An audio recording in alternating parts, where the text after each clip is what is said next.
2013, Mohammed A., 25-year-old young man, clever and struggling in his work, living and stable. He decided that he would get married, and his choice was his cousin Reham. And the family were happy with Mohammed's decision that he would marry Reham, who is beautiful and educated and is 23 years old. Reham finished her studies and stayed at home. Because she was beautiful, she had many relationships, but they were all in secret, and the family did not know anything about her behavior. And when Mohammed proposed to her for marriage, she agreed, but not because she loved him. She agreed because he was suitable and nothing more. Mohammed and Reham got married and stayed for a long time living normally. But Mohammed always had a feeling that something was not right happening, and this was because of the looks of the neighbors and the people of the area they live in. But Reham had an unusual ability. It is normal for her to forget Mohammed and make him not focus on what people are saying. And 2 years pass, and God blesses them with 2 children, and Mohammed does a natural job that makes him stay out of the house for long periods. And this situation was very comfortable for Reham, because she did not like Mohammed at all, and because she also did not like living with him. And during this period there was more than one person talking to Reham on the phone, but Mohammed did not pay attention at all, because Reham used to take advantage of Mohammed leaving the house. He opened the phone and start making calls her, and as soon as she returned home, she would quickly hang up the phone so that Noon would call by mistake. And Mohammed had a friend named Shahata.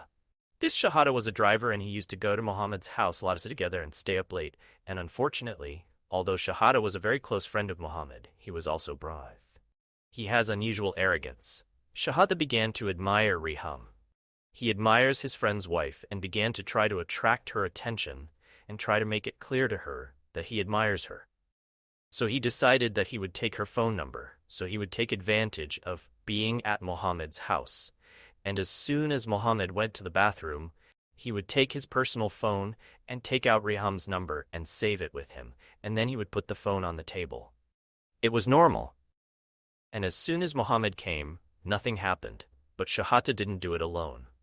Shahata felt that Reham also admired him. They were always exchanging glances, and she was always trying to create space with him to talk and laugh.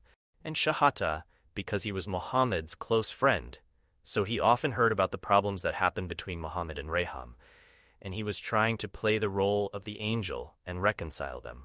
But in reality, he was trying to collect the largest amount of information about Reham, so that when he talks to her he will know everything about her. So he decided to call Reham. But the audacity that came to him was because he heard from many people in the area that Reham has multiple relationships with many men in the same place, and that her husband, Mohammed, is a good and respectful man and does not know anything about what is happening. So Shahata decided to betray his friend and called Reham, and was afraid at first that she would reject him or tell him anything or inform Mohammed about what happened. But he was surprised that Reham talked to him normally and opened many topics with him and told him that she was very happy that they talked to each other and did not even think to ask him where he got my number from. Reham. During this period, she had just given birth to her second son, who is 3 months old, and Mohammed was taking care of his house and his children and his wife. And at the same time, Reham was starting to do our relationship with Shahata, and it started. The calls between them increased until it reached. Shahata started coming to her house as soon as Mohammed went down to Gada work, and the one who was arranging these appointments was Reham because she was changing the line. Mohammed went exactly to Shahata until Mohammed started feeling that there was something unnatural between Reham and Shahata, but did not imagine that the relationship between them could reach this point. So the first decision Mohammed took was to break Reham's phone and throw away her line and buy her a new line. But Reham first thing did she call Shahata from the new number, and it continued. The relationship between them continued normally until Mohammed changed the line as con time and a third time for her 3 lines. She did not know that Reham had a 4th line. He also did not know anything about it, and the question here is, why did Mohammed continue to marry Reham, despite the fact that he was suspicious of her, because he wanted to preserve his home and was afraid for the future of his children, especially since his first son was 2 years old and his second son was only 3 months old. But Reham didn't care about any of this until Mohammed was sure that there was something between Reham and Shahata.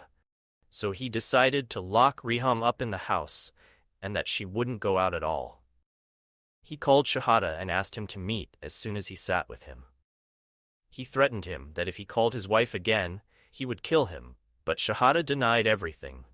Muhammad was saying and swore to him that everything he was thinking about was not right. But Muhammad was sure that there was a relationship between them, and there was a friend of theirs with them at the situation, and he was the one who passed the matter. Shahada was afraid of the scandal because he is a man married and has 2 children, and all the people, and he personally said that his wife is 100 times better than him. Okay, his fear of the scandal made him stay away from Reham. On the contrary, he and Reham agreed to get rid of Muhammad because he was an obstacle in front of them, and the tyranny that there was no agreement between them that they would get married. Meaning, for example, they didn't want to kill Muhammad so that they would get married. No, he was killed without a goal.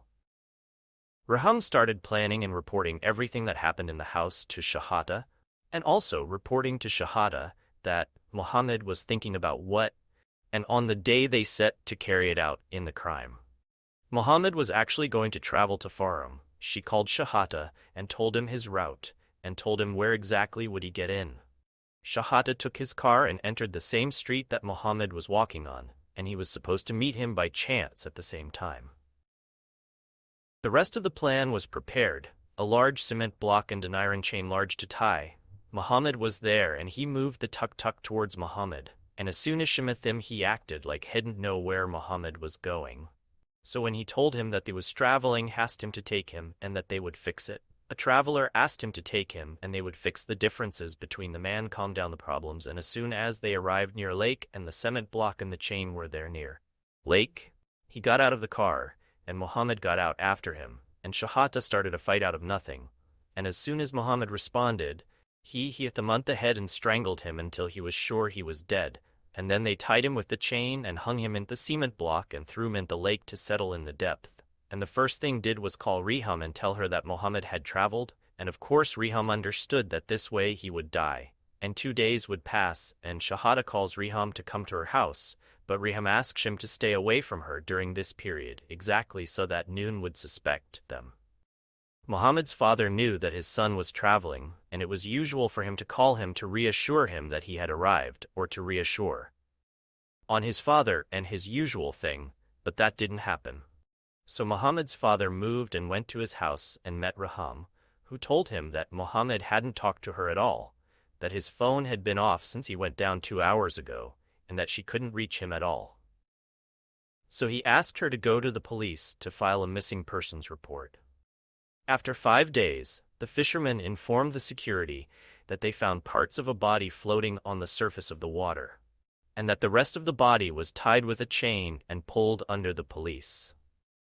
They reached and extracted the body, and the forensic lab began its work immediately.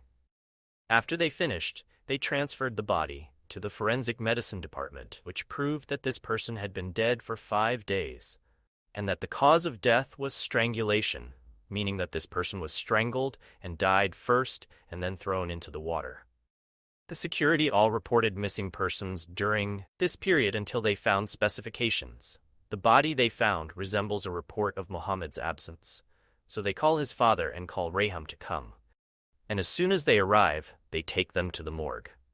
As soon as Muhammad's father and Reham see the body, they recognize him, but the security men's attention was drawn to the way Reham entered the morgue.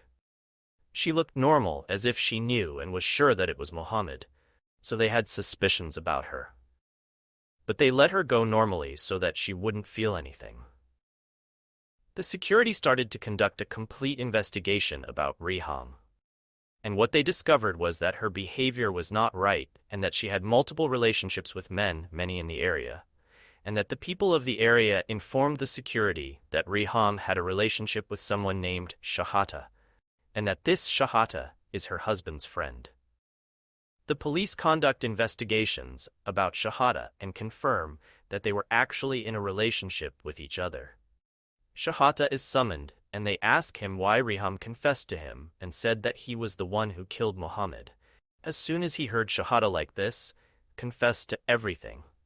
He was shocked after that when he knew that Reham did not say anything, and it would be the easiest case to solve. After the trials and collecting all the evidence, the death sentence was issued against them. The 2 of them. And the truth is that what we must understand from Reham's story is that if you are in a relationship with someone and you suspect his behavior and you are sure and have evidence, break up with him immediately. The second and most important lesson is that do not let anyone into your house. No matter what the relationship is between you, houses have a sanctity. Peace be upon you.